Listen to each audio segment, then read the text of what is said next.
This story is called The Three Fat Women of Antibes. One was called Mrs. Richmond, she was a widow. The second was called Mrs. Sutcliffe, she was American, and she had divorced 2 husbands. The third was called Miss Hickson, and she was a spinster. They were all in the comfortable 40s. Mrs. Sutcliffe had the odd first name of Arrow. When she was young and slender, she had liked it well enough. She liked it less now that her delicate features had grown muzzy with fat. But she was by no means resigned to middle-aged. She still wore blue to bring out the colour of her eyes, and with the help of art, her fair hair had kept its lustre. What she liked about Beatrice Richmond and Frances Hickson was that they were both so much fatter than she, it made her look quite slim. They were both of them older, and much inclined to treat her as a little young thing. It wasn't disagreeable. They were good-natured women, and they chaffed her pleasantly about her beaux. They had both given up the thought of that kind of nonsense. Indeed, Miss Hickson had never given it a moment's consideration, but they were sympathetic to her flirtations. It was understood that one of these days Arrow would make a third man happy. "Only you mustn't get any heavier, darling," said Mrs. Richmond. "And for goodness sake make certain of his bridge," said Miss Hickson.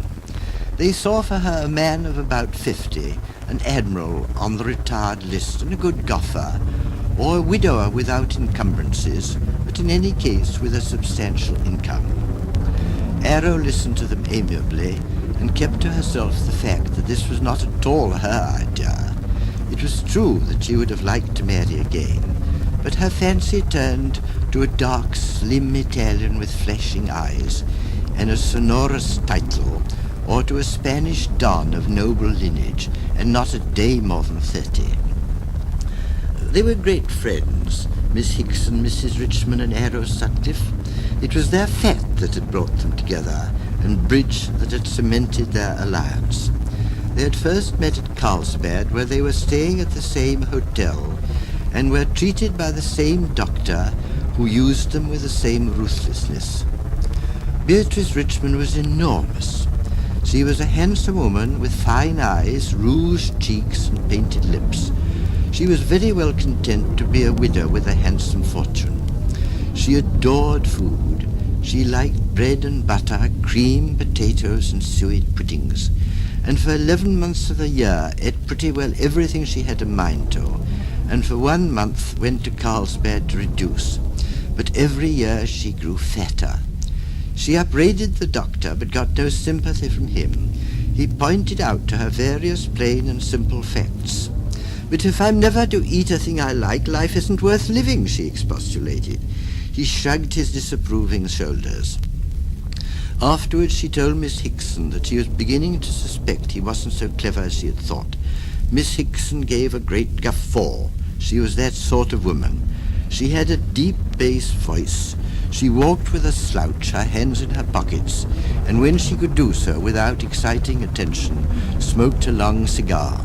She dressed as like a man as she could. She wore heavy boots and tweeds, and whenever she could went about bareheaded. She was plain of speech, and could swear more variously than a stevedore. Though her name was Frances, she preferred to be called Frank. Masterful, but with tact, it was her jovial strength of character that held the three together. They drank their waters together, had their bars at the same hours, they took their strenuous walks together, and ate at the same table their sparse and regulated meals. Nothing impaired their good humour but the scales, and when one or other of them weighed as much on one day as she had the day before, neither Frank's coarse jokes, the bonhomie of Beatrice, nor Arrow's pretty kittenish ways sufficed to dispel the gloom. Never were 3 women greater friends. They would have been independent of anyone else if they hadn't needed a 4th bridge. They were fierce, enthusiastic players, and the moment the day's cure was over, they sat down at the bridge table. Arrow, feminine as she was, played the best game of the 3, a hard, brilliant game in which she showed no mercy, and never conceded a point or failed to take advantage of a mistake. Beatrice was solid and reliable. Frank was dashing. She was a great theorist and had all the theories at the tip of her tongue. They had long arguments over the rival systems. It was obvious that not one of them ever played a card without 15 good reasons, but it was also obvious from the subsequent conversation that there were 15 equally good reasons why she shouldn't have played it. Life would have been perfect if only there hadn't been this constant difficulty of finding someone to play with them who was in their class. It was for this reason that on the occasion with which this narrative deals, Frank invited Lena Finch to come and stay with him at Antibes. They were spending some weeks there on Frank's suggestion. It seemed absurd to her, with her common sense, that immediately the cure was over, Beatrice, who always lost 20 pounds, should by giving away to her ungovernable appetite put it all on again. Beatrice was weak. She needed a person of strong will to watch her diet. Frank proposed then that on leaving Carlsbad they should take a house at Antibes, where they could get plenty of exercise, and everyone knew that nothing slimmed you like swimming, and with a cook of their own they could at least avoid things that were obviously fattening. There was no reason why they shouldn't all lose several pounds more. Beatrice knew what was good for her, and she could resist temptation well enough if temptation wasn't put right under her nose. Besides, she liked gambling, and a flutter at the casino 2 or 3 times a week would pass the time very pleasantly. Arrow adored Antibes, and she would be looking her best after a month at Carlsbad. She could just pick and choose among the young Italians, the passionate Spaniards, the gallant Frenchmen, and the long-limbed English, who sauntered about all day in bathing trunks and gay-coloured bath gowns. The plan worked very well. They had a grand time. 2 days a week they ate nothing but hard-boiled eggs and raw tomatoes, and they mounted the scales every morning with light hearts. Arrow got down to 11 stone and felt just like a girl. Beatrice and Frank, by standing in a certain way, just avoided the 13. But the fourth at bridge continued to be the difficulty. This person played like a fool. The other was so slow that it drove you frantic. One was quarrelsome, another was a bad loser, a third was next door to a crook. One morning, when they were sitting in pyjamas on the terrace overlooking the sea, drinking their tea without milk or sugar, and eating a rusk, Frank looked up from her letters. "Lena Finch is coming down to the Riviera," she said. "Who's she?" asked Arrow. "She married a cousin of mine. He died a couple of months ago, and she's just recovering from a nervous breakdown. What about asking her to come here for a fortnight?" "Does she play bridge?" asked Beatrice. "You bet your life she does," boomed Frank in her deep voice, "and a damn good dame, too. We should be absolutely independent of outsiders." "How old is she?" asked Arrow. "Same age as I am." "That sounds all right." It was settled, and 3 days later Lena Finch arrived. Frank hadn't seen her for 2 years. She kissed her warmly and took a good look at her. "You're very thin, darling," she said. Lena smiled bravely. "I've been through a good deal lately. I've lost a lot of weight." Frank sighed, but whether from sympathy with her cousin's sad loss or from envy was not obvious. Lena was not, however, unduly depressed, and after a quick bath was quite ready to accompany Frank to Eden Rock. Frank introduced the stranger to her 2 friends. Beatrice's soft heart went out to the lorn widow, and Arrow, seeing that she was pale, quite ordinary to look at, and probably 48, was prepared to like her very much. A waiter approached them. "What will you have, Lena dear?" Frank asked. "Oh, I don't know what you all have, a dry martini or a white lady." Arrow and Beatrice gave her a quick look. Everyone knows how fattening cocktails are. "I dare say you're tired after your journey," said Frank kindly. She ordered a dry martini for Lena and a mixed lemon and orange juice for herself and her 2 friends. "We find alcohol isn't very good in all this heat," she explained. "Oh, it never affects me at all," Lena answered airily. "I like cocktails." Arrow went very slightly pale under her rouge, but she said nothing. conversation was gay and easy. They all said the obvious things with gusto, and presently they strolled back to the villa for luncheon. In each napkin were 2 little anti-fat rusks. Lena gave a bright smile as she put them by the side of her plate. "May I have some bread?" she asked. The grossest indecency wouldn't have fallen on the ears of those 3 women with such a shock. Not one of them had eaten bread for 10 years. Even Beatrice, greedy as she was, drew the line there. Frank, the good hostess, recovered herself first. "Of course, darling," she said, and turning to the butler, asked him to bring some. "And some butter," said Lena, in that pleasant, easy way of hers. There was a moment's embarrassed silence. "I don't know if there's any in the house," said Frank, "but I'll inquire. There may be some in the kitchen." "I adore bread and butter, don't you?" said Lena, turning to Beatrice. Beatrice gave a sickly smile and an evasive reply. The butler brought a long, crisp roll of French bread. Lena slit it in 2 and plastered it with the butter, which was miraculously produced. A grilled sole was served. "We eat very simply here," said Frank. "I hope you won't mind." "Oh, no, I like my food very plain," said Lena, as she took some butter and spread it over the fish. "As long as I have bread and butter and potatoes and cream, I'm quite happy." The 3 friends exchanged a glance. Frank's great sallow face sagged a little, and she looked with distaste at the dry, insipid sole on her plate. Beatrice came to the rescue. "It's such a bore we can't get cream here," she said. "It's one of the things one has to do without on the Riviera." "What a pity," said Lena.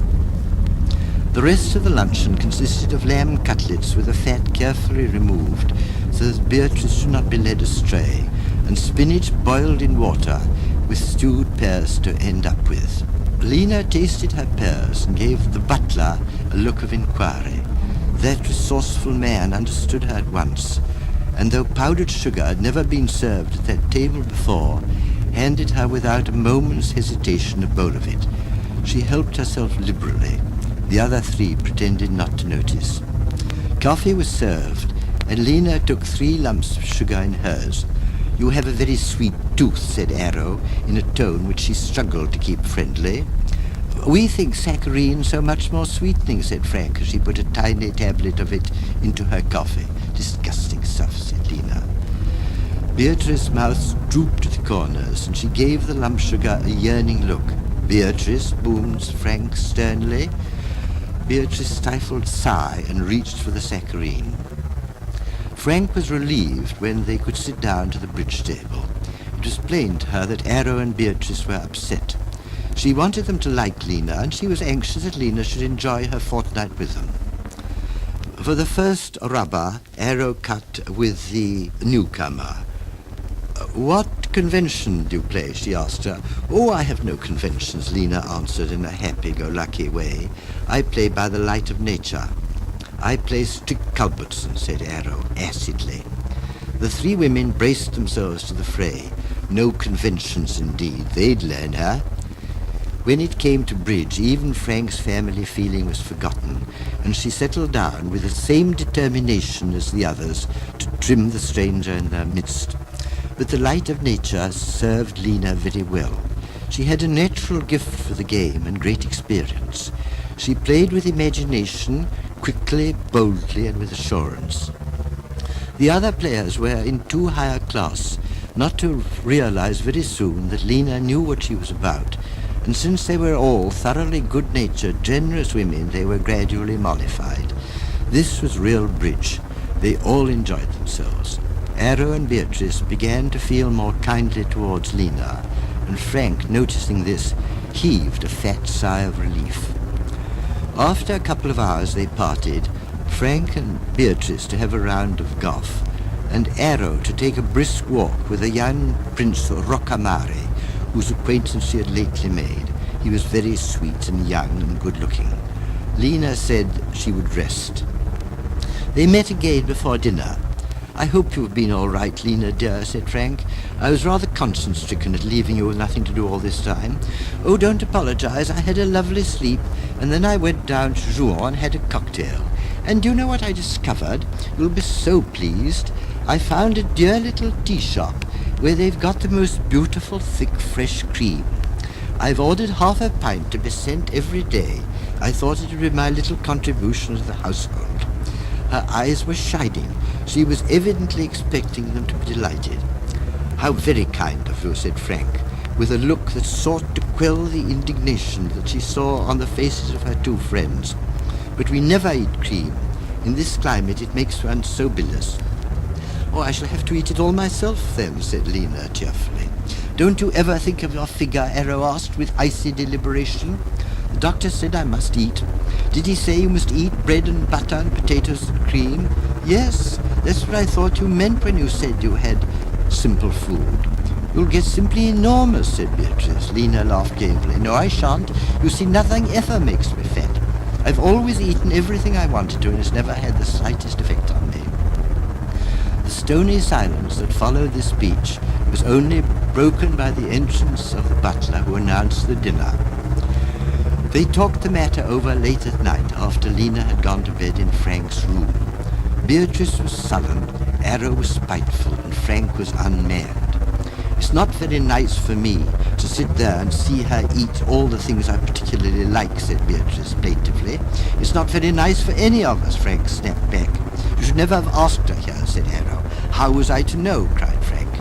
I can't help thinking that if she really cared for her husband, she would hardly eat so much, said Beatrice. He's only been buried 2 months. I think you ought to show some respect for the dead. Why can't she eat the same as we do? Asked Arrow viciously. She's a guest. Well, you heard what she said. The doctor told her she must eat. Then she ought to go to a sanatorium.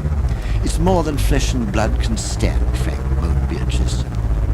If I can stand it, you can stand it. She's your cousin, she's not our cousin, said Arrow.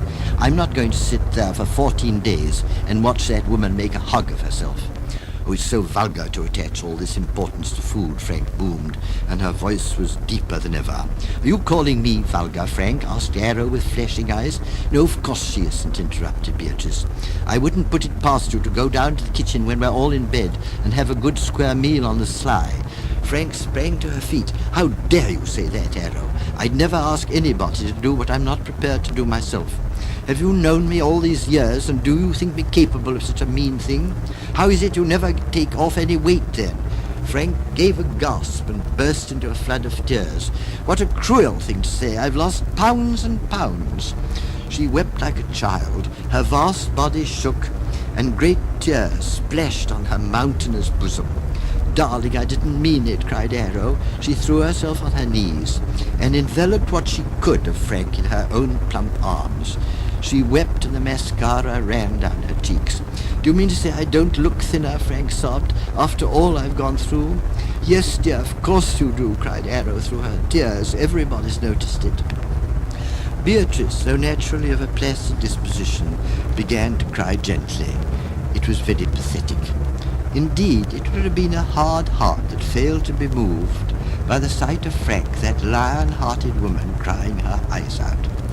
Presently, however, they dried their tears and had a little brandy and water, which every doctor had told them was the least fattening thing they could drink, and then they felt much better. They decided that Lena should have the nourishing food that had been ordered her, and they made a solemn resolution not to let it disturb their equanimity. She was certainly a first-rate bridge player, and after all it was only for a fortnight. They kissed one another warmly and separated for the night, feeling strangely uplifted. But human nature is weak. You mustn't ask too much of it. They ate grilled fish, while Lena ate macaroni sizzling with cheese and butter.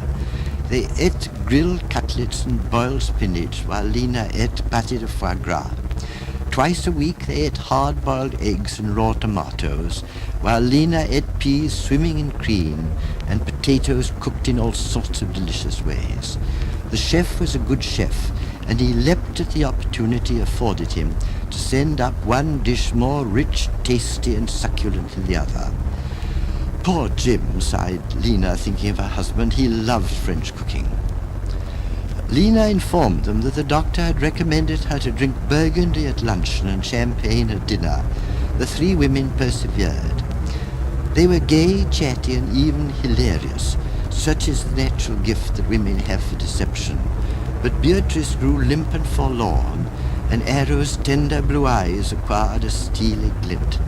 Frank's deep voice grew more raucous.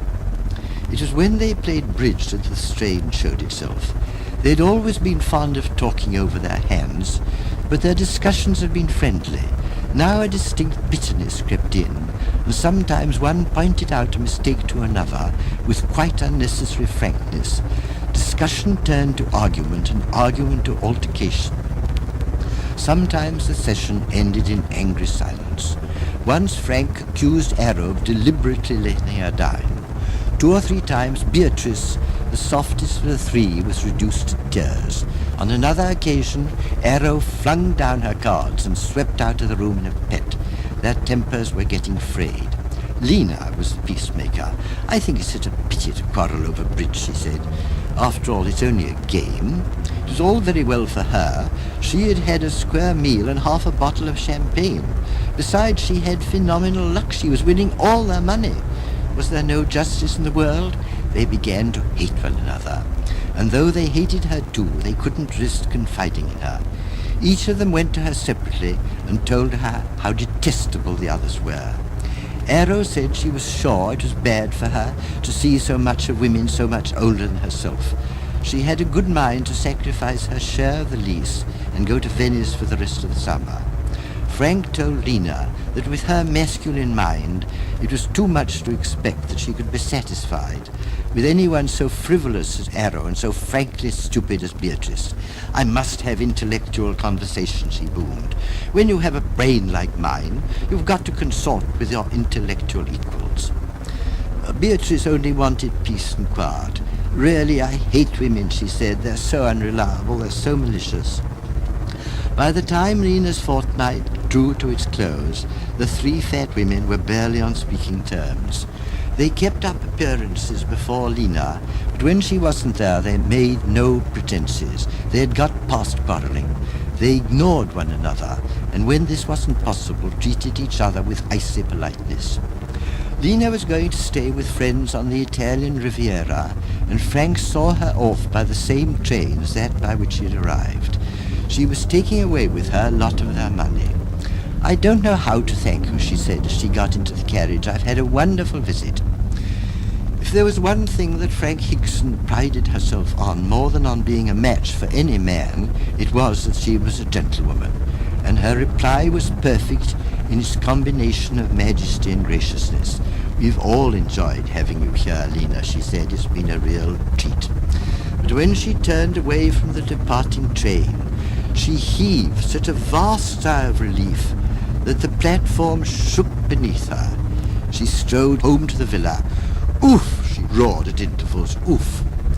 She changed into her one-piece bathing suit, put on her espadrilles and a man's bathrobe, no nonsense about it, and went to Eden Rock. There was still time for a bathe before lunch. She passed through the monkey house, looking about her to say good morning to anyone she knew, for she felt on a sudden at peace with mankind, and then stopped dead still. She couldn't believe her eyes. Beatrice was sitting at one of the tables by herself. She wore the pyjamas she had bought at Molyneux's a day or 2 before. She had a string of pearls round her neck, and Frank's quick eyes saw that she had just had her hair waved. Her cheeks, her lips, her eyes were made up. Fat, nay, vast she was. None could deny that she was an extremely handsome woman. But what was she doing? Frank went up to Beatrice. "Beatrice, what are you doing?" she cried in her deep voice. It was like the roll of thunder in the distant mountains. Beatrice looked at her coolly. "Eating," she answered. "Damn it, I can see you're eating." In front of Beatrice was a plate of croissants and a plate of butter, a pot of strawberry jam, coffee, and a jug of cream. Beatrice was spreading butter thick on the delicious hot bread, covering this with jam, and then pouring the thick cream over all. "You'll kill yourself," said Frank. "I don't care," mumbled Beatrice with her mouth full. "You'll put on pounds and pounds. Go to hell." She actually laughed in Frank's face. My God, how good those croissants smelt. I'm disappointed in you, Beatrice. I thought you had more character. It's your fault, that blasted woman. You would have her down. For a fortnight I've watched her gorge like a hog. It's more than flesh and blood can stand. I'm going to have one square meal if I bust." The tears welled up to Frank's eyes. Suddenly she felt very weak and womanly. She would have liked a strong man to take her on his knee and pet her and cuddle her and call her little baby names. Speechless, she sank on a chair by Beatrice's side. A waiter came up. With a pathetic gesture, she waved towards the coffee and croissants. "I'll have the same," she cried. She listlessly reached out her hand to take a roll, but Beatrice snatched away the plate. "No, you don't," she said. "You wait till you get your own." Frank called her name, which ladies seldom apply to one another in affection. In a moment, the waiter brought her croissants, butter, jam, and coffee. "Where's the cream, you fool?" she cried, like a lioness at bay. She began to eat. She ate gluttonously. The place was beginning to fill up, with bathers coming to enjoy a cocktail or two, after having done their duty by the sun and the sea. Presently, Arrow strolled along with Prince Rocamare. She had on a beautiful silk wrap, which she held tightly round her with one hand, in order to look as slim as possible, and she bore her head high so that he shouldn't see her double chin. She was laughing gaily. She felt like a girl. He had just told her in Italian that her eyes made the blue of the Mediterranean look like pea soup. He left her to go into the men's room to brush his sleek black hair, and they arranged to meet in 5 minutes. Arrow walked on to the women's room to put a little more rouge on her cheeks and a little more red on her lips. On her way, she caught sight of Frank and Beatrice. She stopped. She could hardly believe her eyes. "My God," she cried, "you beasts, you hogs!" She seized a chair. "Waiter!" Her appointment went clean out of her head. In the twinkling of an eye, the waiter was at her side. "Bring me what these ladies are having," she ordered. Frank lifted her great heavy head from her plate. "Bring me some pâté de foie gras," she boomed. "Frank," cried Beatrice, "shut up." "All right, I'll have some too." The coffee was brought, and the hot rolls and cream and the pâté de foie gras, and they said too. They spread the cream on the pâté and they ate it. They devoured great spoonfuls of jam. They crunched the delicious crisp bread voluptuously. What was love to Arrow then? Let the prince keep his palace in Rome. They didn't speak. What they were about was much too serious. They ate with solemn, ecstatic fervor. "I haven't eaten potatoes for 25 years, said Frank, in a far-off, brooding voice. "Waiter," cried Beatrice, "bring fried potatoes for 3. The potatoes were brought, and they ate them with their fingers. "Bring me a dry martini," said Arrow. "You can't have a dry martini in the middle of a meal, Arrow," said Frank. "Can't I? You wait and see." "All right, then. Bring me a double dry martini," said Frank. "Bring 3 double dry martinis," said Beatrice. They were brought and drunk at a gulp. The women looked at one another and sighed. The misunderstandings of the last fortnight dissolved, and the sincere affection each had for the other welled up again in their hearts. They finished their potatoes. "I wonder if they've got any chocolate eclairs," said Beatrice. "Of course they have," and of course they had. Frank thrust one whole into her huge mouth, swallowed it and seized another. But before she ate it, she looked at the other 2 and plunged a vindictive dagger into the heart of the monstrous Lena. You can say what you like, but the truth is she played a damned rotten game of bridge, really. "Lousy," agreed Arrow. But Beatrice suddenly thought that she would like a meringue.